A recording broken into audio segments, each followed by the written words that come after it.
Amigos del Diluvio, muchísimas gracias por estar de nuevo cuenta con nosotros. Hoy tenemos el gran honor de tener en el estudio a Marcelina Bautista, quien es una de las principales defensoras de los derechos de las personas trabajadoras del hogar en América Latina. Marcelina, muchísimas gracias por esta entrevista. Muchas gracias. Me voy a permitir leer rápidamente una semblanza. Marcelina ha dedicado su vida a transformar las condiciones laborales del sector de trabajadoras domésticas en América Latina. Es fundadora y directora del Centro Nacional para la Capacitación Profesional y Liderazgo de las Empleadas del Hogar, CASE. Protagonista en la creación de la Confederación Latinoamericana y del Caribe de Trabajadoras del Hogar, de la Federación Internacional de Trabajadoras del Hogar y del primer sindicato del sector en México. Participó activamente en la aprobación del Convenio 189 de la OIT y en la discusión del Convenio 190. Su labor ha sido reconocida internacionalmente. Ha recibido el Premio Internacional de Derechos Humanos de la Friedrich Ebert Stiftung y ha sido nombrada por Forbes y la BBC como una de las mujeres más influyentes e inspiradoras del mundo. Marcelina, muchas gracias por estar con nosotros. Muchas gracias.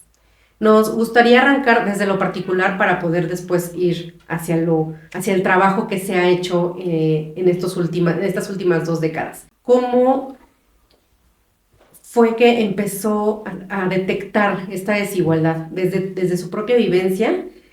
¿Cómo detectó la desigualdad que enfrentan las trabajadoras del hogar en México? Yo empecé a trabajar como trabajadora del hogar. Llegué a la Ciudad de México a los 14 años y entonces mi experiencia o el testimonio que yo viví por mucho tiempo, pues se ha ido traduciendo en una lucha colectiva, que es lo que hago hoy en la defensa de los derechos de las personas trabajadoras del hogar. ¿Cuál fue la situación más compleja que vivió? Porque era una niña muy chiquita, tenía 14 añitos llegando a una ciudad diferente. ¿Cuáles fueron los retos más grandes que enfrentó en ese entorno? Pues el hecho de entrar a hacer un trabajo no reconocido, un trabajo pues desvalorizado, ¿no? Por una sociedad que tampoco estaba en su radar, digamos, es como pensar que el trabajo en el hogar es asunto de las mujeres y déjalo en la parte privada, que hoy ya no es así. Habla de algo muy importante y es justamente esta invisibilidad. Se invisibiliza el trabajo doméstico, se asume que mágicamente sucede, que las cosas se ordenan solas. ¿Cuándo entendió que esa invisibilidad era más un problema político y no solamente personal?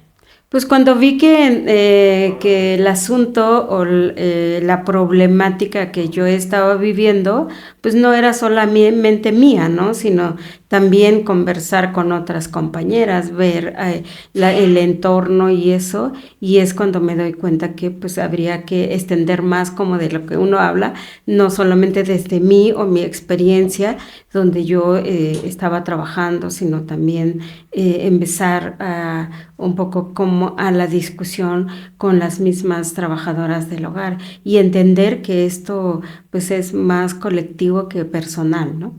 Justamente eso. De repente se busca aislar. Había momentos en los que se sintieran aisladas, más allá de la desigualdad que existe y que es muy notoria y que es muy visible, que se sintieran totalmente aisladas hasta entre ustedes mismas. Pues así es el trabajo en el hogar. El trabajo en el hogar es en lo que tiene que ver con las trabajadoras del hogar, es que pues a veces están trabajando solas en un lugar, a veces son a lo mejor 3, pero cada quien está en su rol en el trabajo y unas salen antes, unas se quedan y entonces no hay como esa colectividad desde adentro, sino que el mismo trabajo se presta a la individualidad, ¿no? Y entonces eso ha hecho muy difícil incluso la organización de nosotras como trabajadoras del hogar o que la misma empleadora, cuando ven que una trabajadora del hogar ya sabe un poco más o quiere salir los domingos a tal evento o en el día que puedan a pedir permiso,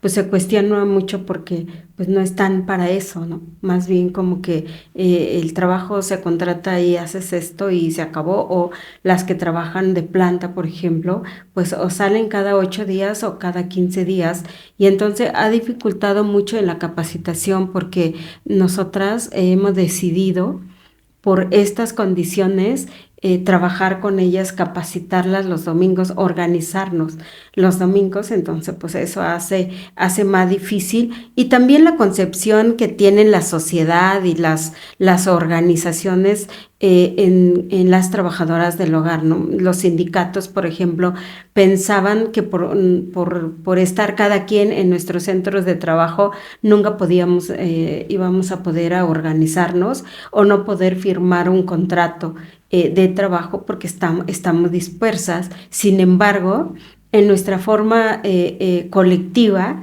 nosotras nos enseñamos y enseñamos en que sí se puede formar una organización, sí se puede encontrar un día donde confluimos todas y sí se puede firmar un contrato de trabajo. ¿Hay algún caso que recuerde en este momento de alguna trabajadora del hogar que les dijera, saben qué, pues me corrieron o no me están pagando completo porque me estoy saliendo a las capacitaciones?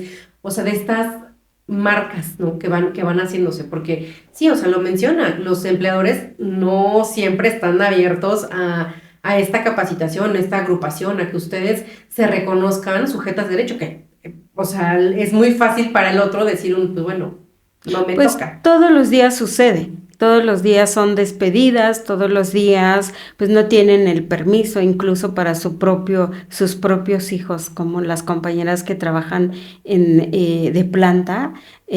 Hoy se está dando mucho a que trabajen y salgan cada 15 días, y si no, no les dan el trabajo. Donde un lugar te niegan el trabajo si no quieres trabajar los domingos. O sea, es increíble este trabajo, y además pues la gente piensa, incluso las trabajadoras del hogar, que se vuelven como esa parte esclava de la persona con la que van a trabajar, y si no aceptan, pues pierden el trabajo. Entonces muchas veces dependen de eso, de lo que diga la empleadora, de lo que pague. Entonces lo importante que hay que aprender hoy es que no es así, ¿no? No es que dependa la trabajadora de una relación laboral, desde la idea de la empleadora, ¿no? Te contrato y sales cada 15 días, si no te gusta, pues no hay forma. O llegan en una casa y hasta que acaben el trabajo son las 7, 8, como las que trabajan por días van saliendo, ¿no? Tienen mucha suerte las que salen a las 5, 4 de la tarde o trabajan 3, 4 horas, pero también todas tienen perdidos sus derechos cuando esto se hace de esa manera, o la informalidad misma de cómo se da el trabajo del hogar. Entonces nosotras enseñamos tanto a trabajadoras como a empleadoras que hoy hay leyes que regulan este trabajo. Entonces es un trabajo con firma de contrato, seguridad social, una relación pues más justa, digamos, que se debe de dar. ¿Por qué? Porque también ya hay leyes que respaldan, por ejemplo, el tema de la violencia o la discriminación en el lugar del trabajo. ¿Cuál fue el detonante que la llevó a iniciar esta lucha? Pues con mi propia experiencia, mi historia o mi testimonio personal hoy refleja a una experiencia colectiva. Entonces, cuando me doy cuenta que no solamente era mi problema, me doy cuenta que también no podía yo luchar sola por mí, sino también había muchas trabajadoras que estaban viviendo experiencias como la mía, y entonces pues las trabajadoras del hogar empezamos a capacitarnos, a concientizarnos de que este trabajo es así, pero no debe de ser así, ¿no? Entonces empezamos a organizarnos. En el año 2000 fundó el Centro Nacional para la Capacitación Profesional y Liderazgo de las Empleadas del Hogar, en el cual pues empezamos a capacitar a las compañeras, empezamos a incidir para cambiar las leyes, empezamos a comunicar a las compañeras a donde ellas se reunían, como en los parques, por ejemplo, o a colocarlas en los trabajos en mejores condiciones, o asesorar apoyarlas para que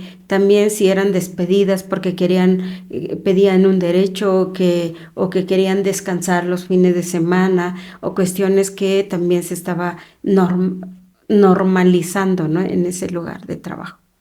¿Qué aprendizajes le ha dejado esta trayectoria? Ya son 26 años, este año cumple 26 años. ¿Qué aprendizajes les ha dejado?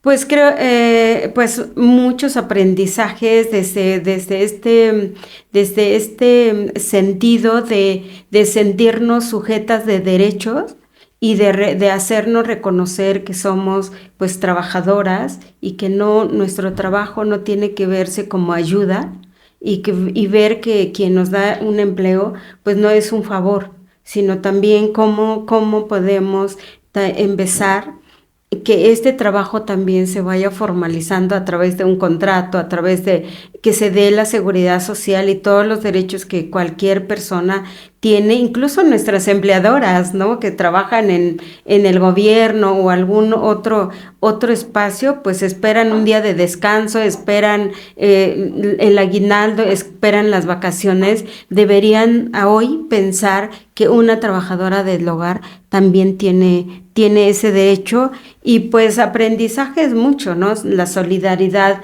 de otras personas que también nos enseñan que juntas podemos hacer muchas cosas. Incluso tenemos muchas empleadoras que se han unido a esta lucha y son como las que han trabajado esta buena práctica para enseñar a otras. Entonces es una experiencia como muy interesante. Empezar a luchar por los derechos de las trabajadoras del hogar, que jamás nadie lo hubiera hecho si no lo hubiéramos hecho nosotras. A nivel legislativo, ¿cuál fue uno de los retos más grandes?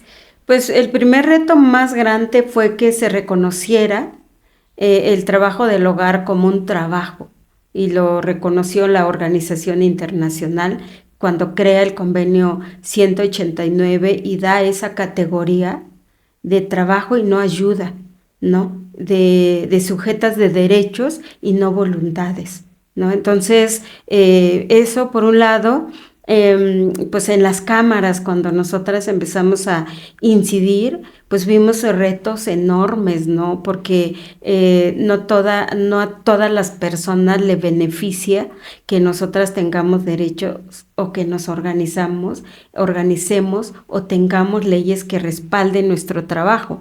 Entonces, cuando nosotras nos dimos cuenta que quien legislaba eran empleadores, pero había que decirles que no tenían que hacerlo como empleadores, sino como legisladores, y entonces empezamos ahí un poco también a la negociación, a que también se reconociera este derecho y que la ley nos estaba dejando fuera por años, ¿no? En este sentido, a nivel, digamos, derechos, a nivel legislativo, que se tiene que ir a trabajar con las cámaras, ¿cuál es el siguiente reto? Pues el siguiente reto es que todos estos logros, las leyes que logramos por estos 25 años, no se queden en el papel. Y otro reto es que las personas empleadoras empiecen a cambiar esta cultura o el universo del mundo del trabajo en el hogar, sí tienen que empezar a cambiar esta cultura de que no somos parte de la familia, de que no nos están dando un trabajo porque sí lo necesitamos, pero tenemos que ejercer esos derechos que establecen las leyes. Y las trabajadoras del hogar también, ¿no? Un gran reto es que ellas van perdiendo días de trabajo porque, pues, si quieren seguridad social, pues le rebajan el salario, si quieren contrato, pues le van limitando porque, pues, tienen como esta idea de que si firmo contrato me despiden, si yo doy seguridad social te lo descuento y no es así, o sea, tenemos que ir repensando, ¿no? Que ningún trabajo nos quitan de nuestro sueldo, sino también cómo tanto el empleador o la empresa o en un trabajo, pues te dan el salario que existe, además de tus derechos, ¿no? Entonces, como el aguinaldo, como las vacaciones, los días de descanso, por ejemplo, en el hogar, que que muchas veces las compañeras no tienen descansos, ¿no? No tienen los asuetos, no tienen esta temporada de vacaciones decembrinas, no existen. Y me llamó mucho la atención a lo que mencionaba sobre las trabajadoras de planta, de esta desconexión que hay con lo familiar, porque ellas se tiene esta noción, y ahorita lo mencionaba también, de ser parte de la familia, pero ¿dónde quedan sus propias familias, no? Así es. Bueno, eso es un poco como esa idea, ¿no? Eres parte de la familia, pero sin derechos. Y pueden ser despedidas a las 12, 1 de la mañana, pueden pues no ejercer o hacer retroactivo todos esos años que ellas llevan trabajando en una casa. Hoy tenemos trabajadoras 50 años, 30 años y nos dicen, jamás me dieron un derecho, ¿no? Y entonces ellas se ven así como de que si me voy de aquí, yo no sé cómo me va a ir en otra parte. Por supuesto que piensan así porque ese es el mundo de ellas y no ven más allá que hay otras oportunidades, hay mejores trabajos en el hogar, hay mejores empleadoras, por supuesto, que dan todas esas oportunidades y derechos para las trabajadoras. Entonces, pero ellas se quedaron en ese mundo donde estábamos, no sé, hace 30 años, pues esto no sé, ni siquiera se mencionaba, ¿no? El No se trabajo hablaba, del hogar. Entonces, y la importancia de hoy es que las trabajadoras del hogar tienen derecho a firmar un contrato de trabajo y que es beneficioso para ambas partes, tienen derecho a la seguridad social obligatoria a partir de un día de trabajo y tienen derecho a organizarse y tienen derecho a descansar, ¿no? El trabajo del hogar es muy cansado y también vamos a llegar en el momento donde se va a pagar tiempos extras, se va a pagar triples si la contratas el día festivo o la prima dominical y todas estas cuestiones donde se le va a cobrar a la empleadora mientras no se pone en línea, digamos, se regule con los derechos de las trabajadoras del hogar. ¿En qué momento se dieron cuenta que la capacitación no era suficiente, no bastaba y se necesitaba la creación de un sindicato? Porque el sindicato petrolero tiene 1000 años, pero ¿en qué momento se da este paso hacia adelante? Bueno, cualquier tipo de organización colectiva permite que las personas trabajadoras del hogar defiendan sus derechos o cualquier persona trabajadora que en los grandes sindicatos, por ejemplo.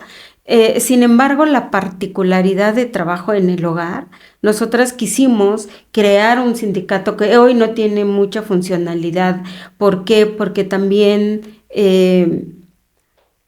la idea y las funciones de los sindicatos es un poco como de que primero organízate o yo represento tus derechos y a veces las trabajadoras del hogar que están fuera no son parte y no dan su opinión a ello.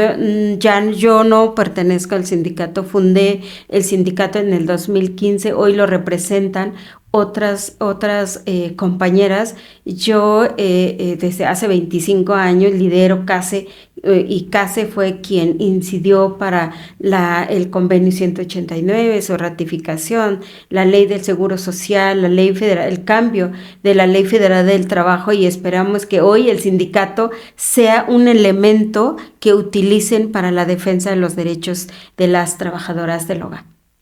¿Qué tipo de conocimientos laborales, legales, personales resultan más transformadores para quienes pasan por CASE?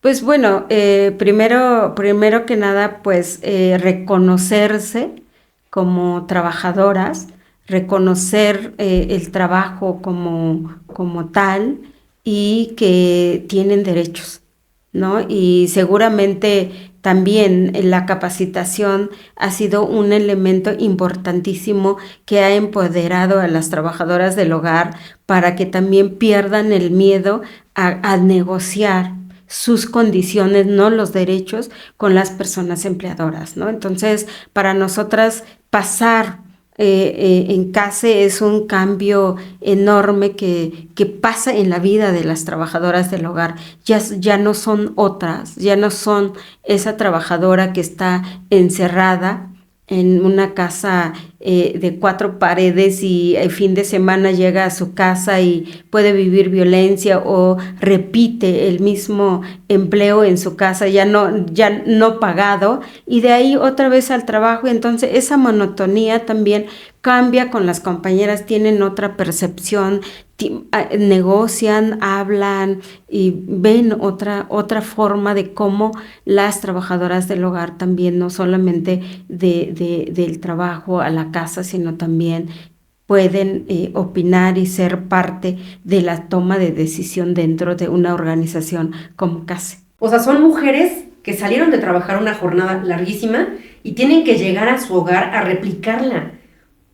¿De qué manera CASE logra que este trabajo que también hacen en casa sea reconocido, en su casa sea reconocido? Sí, creo que a todas las mujeres nos sucede, incluso a las empleadoras, ¿no? El cuidado de los hijos, de toda la familia. Entonces, desafortunadamente el trabajo en el hogar se piensa que es asunto de las mujeres y hazlo todo, ¿no? Y entonces tú estás aquí, pero estás pensando en tu hijo, quién lo recoge en la escuela, o estás pensando en preparar la comida para mañana. Entonces, esa doble o triple jornada de trabajo que muchas veces recae en las mujeres, pues es mucho más duro para las trabajadoras del hogar. ¿Por qué? Porque pues no tienen quien les ayude y lo poco que ganan no pueden pagar a alguien que lo haga. Y si lo hace es un poco, pues te ayudo con 100 pesos, ¿no? O te ayudo o ayúdame, y siempre están pidiendo pues esa ayuda a alguna familia o algún vecino,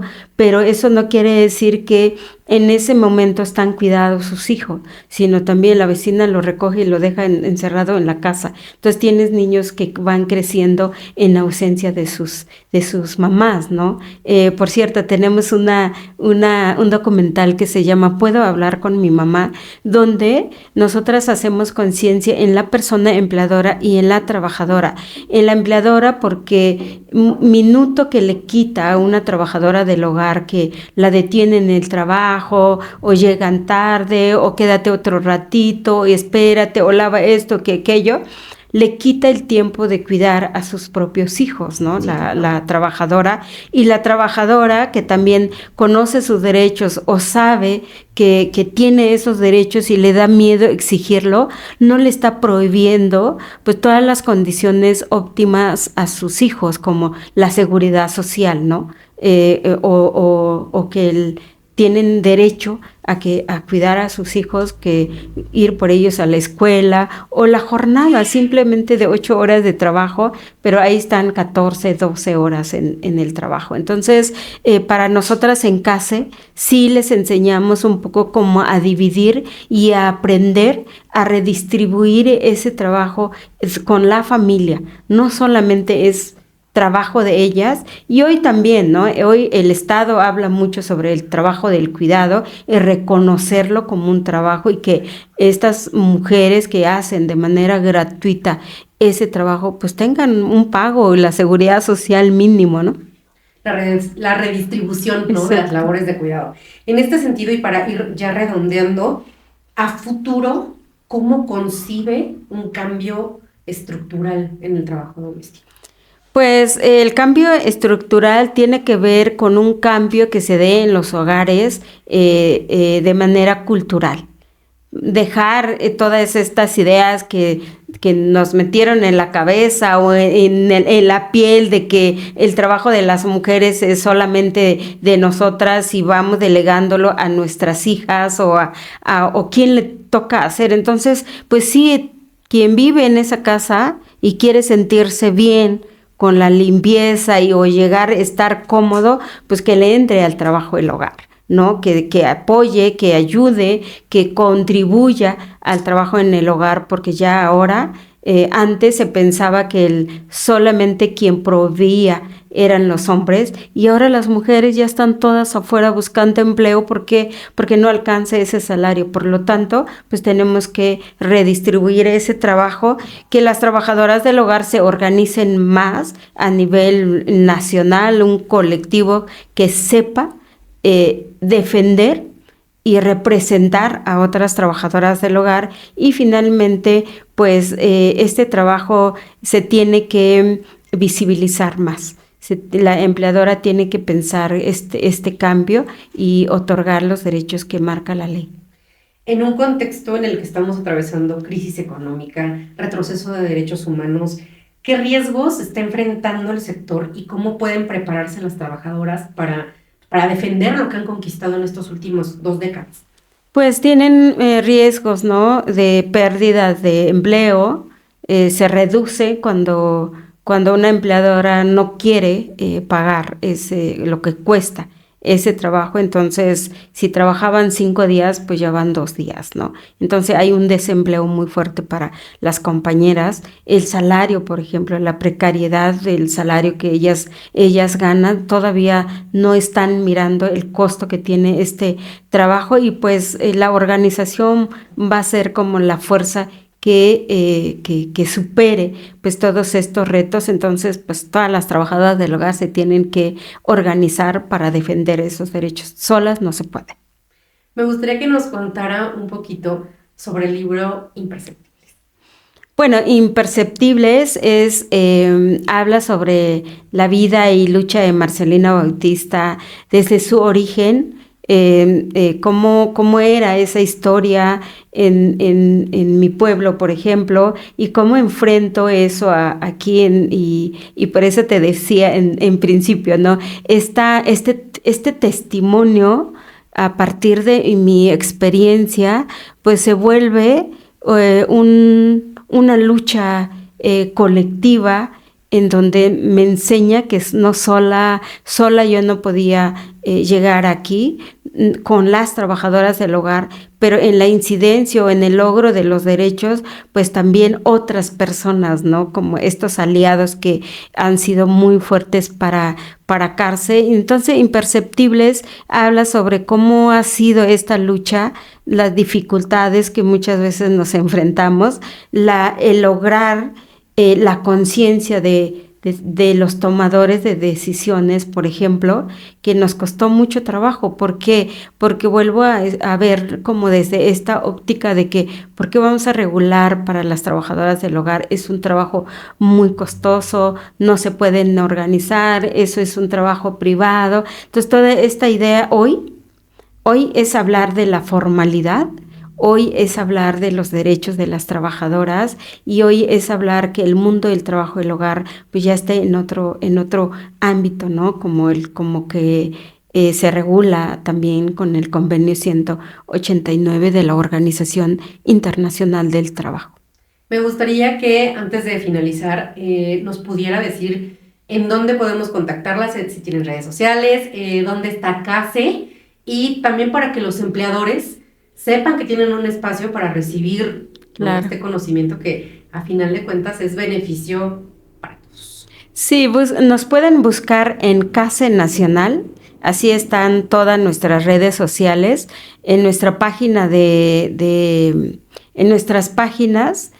Van a encontrar el contrato de trabajo, un manual de mejores empleadores, el nuevo tabulador que recién lo publicamos en esta semana, donde tiene distintas categorías del trabajo del hogar y el costo que cuesta cada uno. Es un poco como darse la idea de cuánto cuesta el trabajo del hogar y cuánto puedo pagar, incluyendo la seguridad social con las trabajadoras del hogar, además de toda la información. Capacitamos a las compañeras cada 15 días los domingos. Vamos a empezar unos cursos de cuidados y cocina para también elevar pues este conocimiento y práctico de las trabajadoras del hogar para ir profesionalizando su trabajo. Y pues tenemos mucho que ofrecer de información a las personas para que pues no lleguen a esta pues mala información, y no pensar que el cambio que hay en el trabajo del hogar significa despidos o significa demandas. No es así. La verdad que hemos trabajado mucho con empleadoras y le hemos enseñado cómo también ser buenos empleadores, ¿no? Cumpliendo desde también su realidad los derechos de las trabajadoras del hogar. Entonces, próximamente también desde en línea vamos a capacitar a todas las personas empleadoras que quieran saber cómo manejar la ley con las compañeras. Por último, un mensaje que le quiera dejar a la audiencia del Diluvio. Pues la lucha es un esfuerzo y cuando te gusta y tiene sentido lo que tienes que hacer, pues nunca claudicas, ¿no? Nunca, siempre hay que luchar, no solamente porque por los demás, sino también muchas veces por uno mismo para tener pues un buen empleo, para tratar bien a los demás. Entonces, creo que es muy importante que la unidad hace la fuerza y que también el respeto a los derechos humanos de las personas es muy importante para sentirnos también bien con uno mismo, con la sociedad, y es muy, muy importante. Y quien quiera localizarnos, nos pueden buscar al 55 10 66 2703, empleadora que necesite una trabajadora del hogar y cumpla lo que establece el manual de salarios, trabajadoras del hogar que quieran un empleo. Igual, ¿no? Tienen que cumplir los derechos y las obligaciones y que se capaciten para que también presten un buen servicio a las personas que les van a pagar.